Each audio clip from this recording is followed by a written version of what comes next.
दोस्तों कि जो मैं आप लोगों को अभी जो कंसेप्ट में एक्सप्लेन करने जा रहा हूं, अगर आपने इसको समझने की कोशिश नहीं की तो आपको ट्रेडिंग में प्रॉफिटेबल बनने के लिए बहुत टाइम लगने वाला है।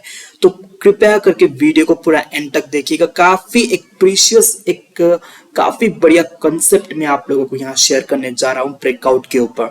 तो आप देखो अभी यहाँ पे आज जो मैंने ट्रेड लिया वहां पे 30,000 के आसपास प्रॉफिट हुआ है। ओके, वो बैंक निफ्टी का कॉल ऑप्शन में छोटा सा लॉस हुआ और बैंक निफ्टी का जो पुट लिया था वहां पे मैक्सिमम प्रॉफिट हुआ है। तो मैं आपको ऑर्डर बुक दिखा दूं तो आप ऑर्डर बुक पे देख सकते हो। तो जो पहला मेरा ट्रेड था, ठीक है, वो 100 क्वांटिटी में लिया था और यहाँ पे छोटा सा लॉस हुआ। और सेकेंड ट्रेड में मैंने अपनी क्वांटिटी बढ़ाया था। क्या मैंने रिवेंज ट्रेडिंग के लिए बढ़ाया था? नहीं, ऐसा नहीं है। तो आप लोगों को मैं पूरा कंसेप्ट में एक्सप्लेन करूंगा कि वीडियो को एंड तक देखिएगा कि जो ट्रेड मैंने लिया वो ब्रेकआउट फेलियर के ऊपर लिया है, ठीक है। और ब्रेकआउट फेलियर के ऊपर मैं आप लोगों को कुछ इंपॉर्टेंट कंसेप्ट में एक्सप्लेन करूंगा, ये आपको कहीं भी सीखने को नहीं मिलेगा। तो सबसे पहले ये बैंक निफ्टी का 15 मिनट का टाइम फ्रेम है और यहाँ पे मैंने क्या किया, कल के दिन आप लोगों को टेलीग्राम में भी मैंने ये लेवल शेयर किया था कि आप लोग देखो यहाँ पे टेलीग्राम चैनल पे। तो अगर आप टेलीग्राम चैनल को ज्वाइन नहीं किए हो तो जरूर ज्वाइन कर लेना। तो यहाँ पे आप लोगों को 15 मिनट टाइम फ्रेम पे क्लियर सा एक चार्ट पैटर्न दिख रहा है। जैसे आप नीचे से यहाँ पे ऐसे करके एक सपोर्ट ट्रेंड लाइन को ड्रॉ करो, ओके। और ऊपर से मैंने क्या किया था, यहाँ ऊपर से ये वाला जो है इसको यहाँ पे ड्रॉ करके टेलीग्राम चैनल पे भेजा था, ठीक है। तो यहाँ पे आप क्लियरली देख सकते हो कि मार्केट क्या, बैंक निफ्टी ने क्या किया, बैंक निफ्टी ऊपर गया, यहाँ पे ब्रेकआउट दे दिया, बहुत सारे लोग यहाँ पे एंट्री किए, हालांकि मैंने भी यहाँ पे एंट्री बनाया था, लेकिन उसके बाद तुरंत यहाँ पे ऐसे करके फॉल हुआ, ठीक है। तो अभी हम ये कॉन्सेप्ट को समझने की कोशिश करेंगे कि ऐसे ब्रेकआउट फेलियर को हमें कैसे कैप्चर करना है। जो आज मैंने कैप्चर किया वही मैं आप लोगों को सिखाऊंगा कि कैसे हमें कैप्चर करना है। तो सबसे पहले मैं आप लोगों को बेसिक से लेके मैं आप लोगों को समझाऊंगा, तो वीडियो को जरूर पूरा देखिएगा, ठीक है, क्योंकि ये वीडियो का और लंबा भी हो सकता है। तो आप लोग वो टाइम का परवाह किए बिना ये वीडियो को देख लेना। तो सबसे पहले मैं आप लोगों को एक कंसेप्ट में एक्सप्लेन करना चाहता हूं और वो कंसेप्ट ये है कि जो ब्रेकआउट वाला सेटअप होता है ना, वहां पूरी दुनिया की नजर रहता है। तो यहाँ पे ट्रेडिंग में हम लोग ये मानते हैं कि almost 95% people they lose money in stock market. तो यहाँ पे जो ब्रेकआउट, जैसे कि ये ब्रेकआउट वाला जोन है, तो यहाँ पे पूरा का पूरा जो दुनिया है, जो FII वाले, उनको भी पता है कि यहाँ पे ब्रेकआउट होने के बाद यहाँ पे बाइंग करना है, ठीक है। ये सब एक क्लासिकल कंसेप्ट है। तो रिटेलर्स को भी पता है, तो सब लोगों को यहाँ पे पता है कि ये ब्रेकआउट में हमें बाइंग करना है।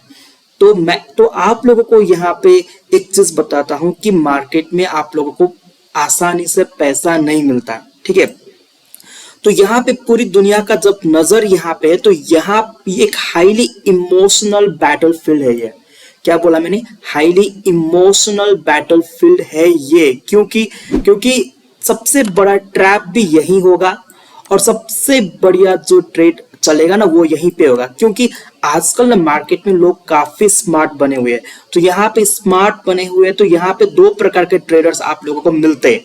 एक वो ट्रेडर मिलते जो कि यहाँ पे ये ब्रेकआउट में ट्रेड करने को रेडी है, ओके, पहला ट्रेडर वो हुआ। और दूसरा ट्रेडर ये है कि जो ये ब्रेकआउट के फेलियर के ऊपर ट्रेड करने के लिए बैठे हैं। तो यहाँ पे अगर ये ब्रेकआउट धड़ाधड़ यहाँ पे चल गया तो जितने भी ब्रेकआउट फेलियर में ट्रेड करने वाले लोग हैं वो यहाँ पे ट्रैप हो जाएंगे।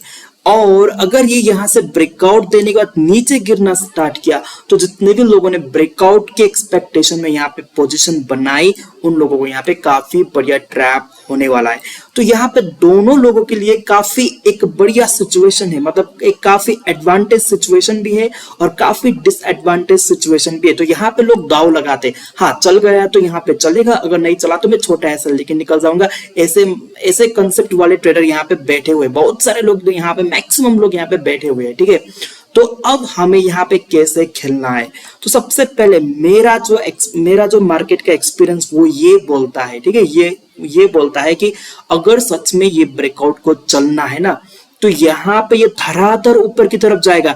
यहाँ पे वेट करके, रिटेस्ट करके किसी और को, हाँ मैं आप लोगों को बाइंग का अपॉर्चुनिटी दे रहा हूं, तो ऐसे पूरा मौका नहीं देगा। तो मैक्सिमम टाइम अगर कोई भी यहाँ पे स्टॉक हुआ या कोई भी अगर यहाँ पे ब्रेकआउट के बाद रिटेस्ट के लिए आता है ना, तो वहां पे मैं और केयरफुल होता हूँ, क्योंकि रिटेस्ट मेरे लिए एक पॉजिटिव सिनेरियो नहीं है, रिटेस्ट मेरे लिए एक डेंजरस सिनेरियो है, क्योंकि यहाँ पे लोगों को अगर वेट करवा रहा है, बाइंग का मौका दे रहा है, नीचे के लेवल पे प्राइस आ रहा है, तो जरूर यहाँ कुछ ना कुछ गड़बड़ है दोस्तों। ये आपको ध्यान से सीखना है। हाँ, काफी सारे लोग इस पे डिसएग्री करेंगे, लेकिन मैं तो वही बोलूंगा कि जो मेरा एक्सपीरियंस है, जो 4-5 सालों में जो मैंने लाइव मार्केट में देख के ऑब्जर्व किया, मैं उसी को बोलूंगा। हाँ, एक दो बार होगा कि रिटेस्ट होने के बाद ये चलेगा, लेकिन मैं मैक्सिमम प्रोबेबिलिटी के ऊपर बात कर रहा हूं, ठीक है। तो अगर इसको यहाँ पे चलना होगा तो धराधर यहाँ से ऊपर जाएगा, और अगर इसको यहाँ पे ब्रेकआउट फेल होने को है तो यहाँ पे क्या करेगा, फेल होने में भी वो टाइम नहीं लेगा। यहाँ पे क्या करेगा, जैसे ये ब्रेकआउट यहाँ पे हो गया, ओके, यहाँ पे ब्रेकआउट हो गया, तो अगर यहाँ पे ये आ जाता है धराधर नीचे की तरफ गिरेगा, तो ये एक काफी एक इंपॉर्टेंट बैटलफील्ड वाला जोन होता है। तो यहाँ पे ये सिचुएशन को हमें ट्रेडिंग में कैसे एक बेनिफिट लेने के लिए यूज करना है, तो आप लोगों को अभी मैं वो एक्सप्लेन करता हूँ। तो जब भी ब्रेकआउट होता है तो मैं कैसे ट्रेड लेता हूँ, तो पहले आप लोगों को वो बताऊंगा, और फिर मैं आप लोगों को चार्ट में ये एग्जांपल के साथ मैं आप लोगों को और डीप में एक्सप्लेन करूंगा।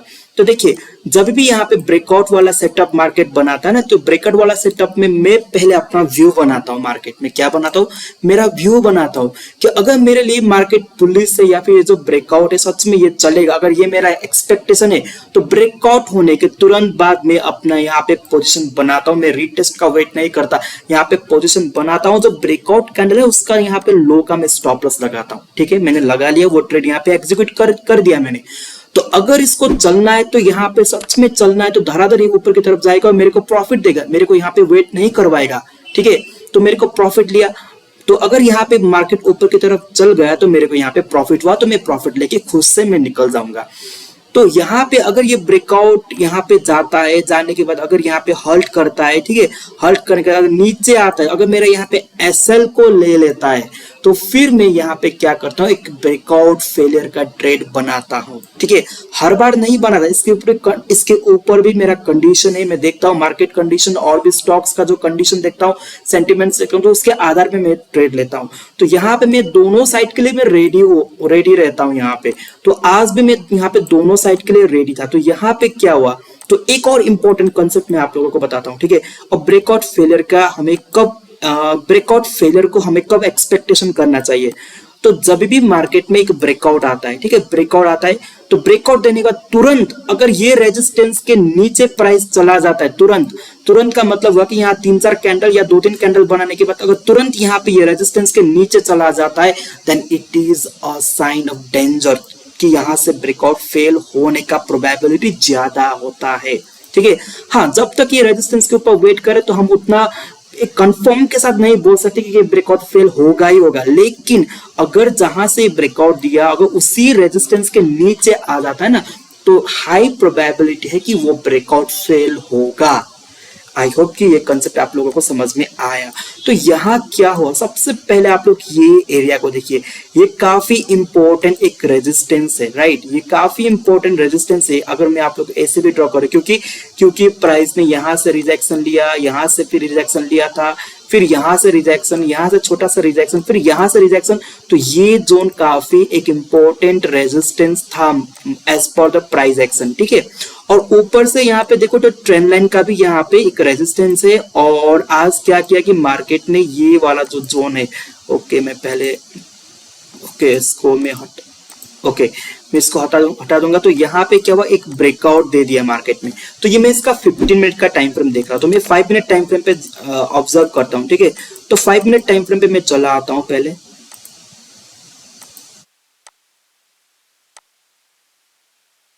ओके, तो ये 5 मिनट का टाइम फ्रेम है। तो 5 मिनट के टाइम फ्रेम में आप लोगों को क्या दिख रहा है, ठीक है, आप लोगों को यहाँ पे क्या दिख रहा है कि मार्केट यहाँ पे जैसे यहाँ पे आज ओपन हुआ, शूटिंग स्टार कैंडल बनाया, ठीक है, उसके बाद छोटा सा यहाँ पे रेंज बना के ऊपर गया।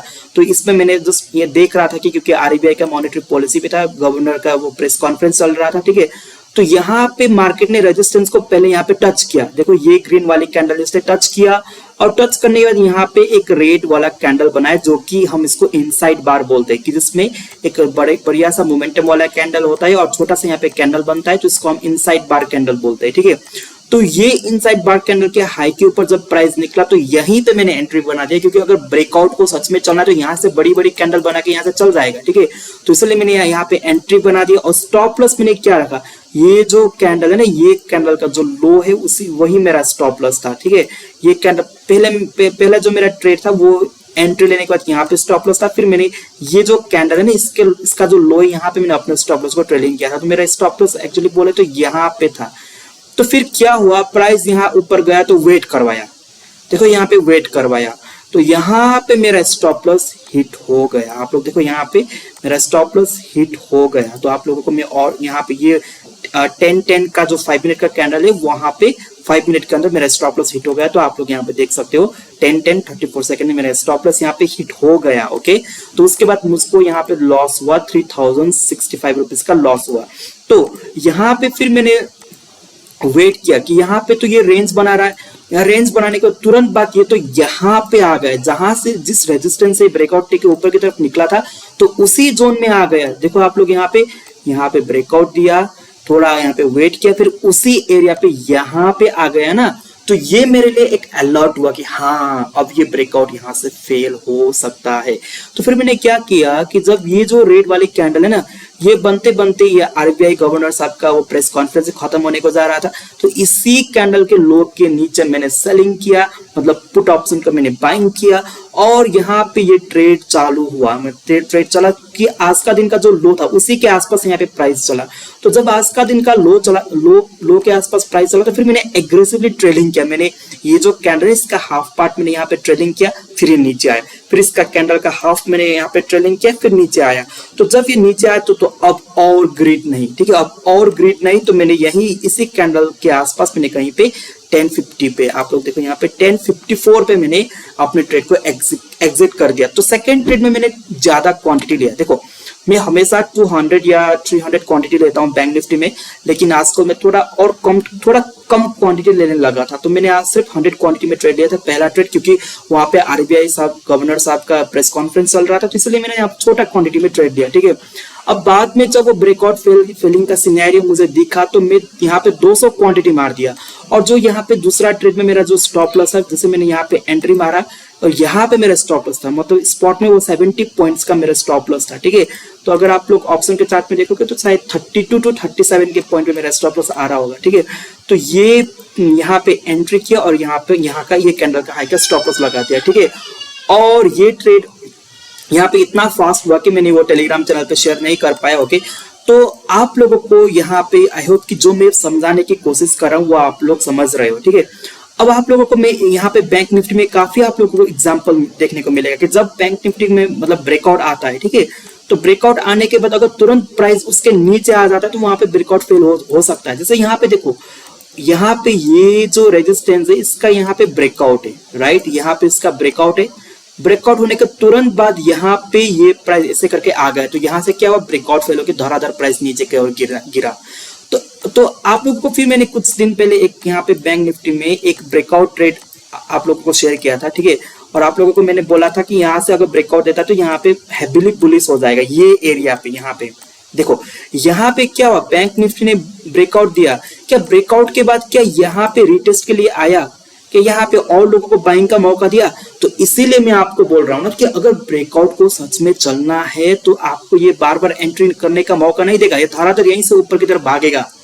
आई होप कि जो मैं आप लोगों को कंसेप्ट में बता रहा हूँ ना, ये क्लासिकल प्राइस एक्शन में आप लोगों को नहीं देगा, ये मॉडर्न प्राइस एक्शन है। कि जो लाइव मार्केट क्या होता है ना, कि जैसे आप लोगों का शरीर है, हम लोगों का जो सोसाइटी है, या कुछ भी फील्ड की आप बात करें, साइंस टेक्नोलॉजी कुछ भी फील्ड की अगर आप बात करेंगे तो वहां पे हर दिन कुछ ना कुछ इवॉल्व हो रहा है, हर दिन समय बदल रहा है, हर दिन हर एक फील्ड का अपना अपना जो बिहेवियर है ना वो बदल रहा है। तो इसीलिए मार्केट भी तो बदलता है, ठीक है। तो इसलिए मार्केट जो बदलता हुआ मार्केट है ना, उसके साथ हमें खुद को सिंक करना है और सीखना है, तभी हम लोग मार्केट में एक लॉन्ग रन में प्रॉफिटेबल बन पाएंगे। तो आप लोगों को मैं एक और यहाँ पे एग्जांपल दिखाता हूँ, क्या ये इंडियन स्टॉक मार्केट में काम करता है। तो मैं आप लोगों को एक चार्ट यहाँ पे रेडी किया, ये फॉरेक्स का चार्ट है, ठीक है। इसका मैं डेली टाइम फ्रेम को ओपन कर लेता हूँ, और डेली टाइम फ्रेम में आप लोग यहाँ पे देखो, सबसे पहले आप लोग यहाँ पे देखो, ओके। यहाँ पे क्या हुआ, ये जो रेजिस्टेंस है इसका यहाँ पे ओके, पहले यहाँ पे इसका ब्रेकआउट हुआ, राइट, क्योंकि यहाँ पे ये काफी इंपॉर्टेंट एक रेजिस्टेंस है। ओके, इसका यहाँ पे ब्रेकआउट हुआ, ब्रेकआउट होने के तुरंत बाद प्राइस क्या किया, वही रेजिस्टेंस के नीचे आ गया, तो यहाँ से एक ब्रेकआउट फेल हुआ। ओके, हालांकि आप लोगों को उतना बढ़िया नहीं दिख रहा होगा, लेकिन मैं आप लोगों को और यहाँ पे दिखाता हूँ। ठीक है, अब जैसे यहाँ पे भी आप लोग देखो, इसका यहाँ पे ब्रेकआउट है। ओके, ब्रेकआउट के बाद तुरंत वो रेजिस्टेंस के नीचे प्राइस आ गया और यहाँ से एक फॉल देखने को मिला। तो यहाँ पे आप लोग देखो और बढ़िया एग्जांपल आप लोगों को यहाँ पे देखने को मिलेगा। ठीक है, यहाँ पे क्या हुआ, ये पहले मैं इसको अच्छे से ड्रॉ कर लेता हूँ। ओके, तो यहाँ सबसे पहले ये ब्रेकआउट हो गया, राइट, ब्रेकआउट होने के बाद तुरंत प्राइस वही रेजिस्टेंस के नीचे आ गया जहां से इसने ब्रेकआउट दिया था, तो वहां से फिर यहाँ पे धराधर ये गिरना चालू किया। तो ऐसे ब्रेकआउट फेलियर होता है। देखो, ब्रेकआउट फेलियर के ऊपर मेरे पास काफी कंसेप्ट है, आज मैं आप लोगों को जो कंसेप्ट बोल रहा हूँ वो एक कंसेप्ट है। ठीक है, तो अगर आप फिर वीडियो को लाइक करेंगे, मुझको सपोर्ट करेंगे, तो मैं आप लोगों को और भी कंसेप्ट शेयर करने को रेडी हूँ। तो यहाँ पे भी क्या हुआ, ब्रेकआउट दे दिया, राइट, ब्रेकआउट दे दिया। ब्रेकआउट देने के बाद यहाँ पे तुरंत इसने जब रेजिस्टेंस के नीचे आना स्टार्ट किया तो यहाँ से धराधर ब्रेकआउट फेल हो गया। आई होप कि ये कंसेप्ट आप लोगों को समझ में आ रहा है, काफी इंपॉर्टेंट कंसेप्ट है दोस्तों, मैं आपको लिख के दे सकता हूँ। अगर ये जो कंसेप्ट, ये एक ही कंसेप्ट की जो मैं आप लोगों को अभी बता रहा हूँ, अगर आपने इसको समझने की कोशिश की तो आप लोगों को ट्रेडिंग में काफी मदद होगा, आप लोगों का जो ट्रेडिंग स्टाइल वो बदल जाएगा। और आप लोगों को यहाँ पे एक कंफ्यूजन होगा कि क्या करूं, क्या मैं ब्रेकआउट में एंट्री लूं या फिर ब्रेकआउट फेलियर वाला ट्रेडर बनूं। तो मैं क्या करता हूँ, सबसे पहले मैं डिसाइड करता हूँ कि ब्रेकआउट चलेगा या नहीं चलेगा। सबसे पहले वो एक्सपीरियंस के थ्रू होता है और थोड़ा प्राइस एक्शन के थ्रू होता है। ठीक है, और प्राइस एक्शन के थ्रू भी आप लोग पता लगा सकते हो कि ब्रेकआउट चलेगा या नहीं चलेगा। अगर इसको चलना होगा तो यहीं पे आप लोग एंट्री बना लेना और ब्रेकआउट कैंडल का जो लो है उसका यहाँ पे थोड़ा एसएल लगा देना। अगर ये नहीं चलेगा तो आपको यहाँ पे क्या जाएगा, छोटा सा एसएल जाएगा और फिर आपको यहाँ पे ब्रेकआउट फेलियर के ऊपर एंट्री करने का मौका मिलेगा और आप लोग यहाँ पे मोर देन 1:2 आप लोग कैप्चर कर सकते हो। ठीक है, तो ऐसे केस में आप लोग क्या करना, रिस्क एंड रिवॉर्ड रेशियो को फॉलो करना। तो आप लोगों को दोनों साइड में अगर आप ट्रेड लोगे, अगर एक भी साइड अगर आपके एसएल गया तो दूसरा साइड आपको जो है कवर करके दे देगा, आपको प्रॉफिटेबल ही रखेगा। ठीक है, तो आई होप कि ये आप लोगों को समझ में आया। और यहाँ पे अल्टीमेटली जो बाद में जो ब्रेकआउट चला ना, यहाँ पे देखो ये ब्रेकआउट यहाँ पे चला, लेकिन क्या इसने यहाँ पे कोई रिटेस्ट दिया कि यहाँ पे बार बार लोगों को बुलवाया कि मुझको बाई करो, मैं रिटेस्ट कर रहा हूँ, आप लोगों को काफी बढ़िया स्टॉप लॉस मिल रहा है, धराधर यहाँ से ऊपर गया ना। तो यही कंसेप्ट जो है मैं आप लोगों को एक्सप्लेन करने का कोशिश कर रहा हूँ। ठीक है, तो आई होप कि ये मेरा कंसेप्ट आप लोगों को समझ में आया। तो अगर आपको ऐसे ही निफ्टी बैंक निफ्टी में इंटरेस्टिंग कंसेप्ट और भी सीखना है तो प्लीज आप लोग मेरे चैनल को सब्सक्राइब कर देना और वीडियो को लाइक कर देना। ठीक है, और क्या ये सेलिंग की तरफ भी होता है? हाँ होता है, सेलिंग की तरफ भी ये होता है, लेकिन किस कंडीशन में होता है वो अलग अलग कंडीशन रहता है। तो आप लोगों को इसके ऊपर मैं वीडियो बना सकता हूँ, दूसरी बार जो है मैं आप लोगों को इसके ऊपर वीडियो बनाता हूँ। ठीक है, तो आई होप कि अभी तक आप मैं जो भी समझाया आप लोगों को समझ में आया। Thank you so much for watching this video. और हाँ, टेलीग्राम चैनल को ज्वाइन नहीं किया है तो जरूर ज्वाइन कर लेना है।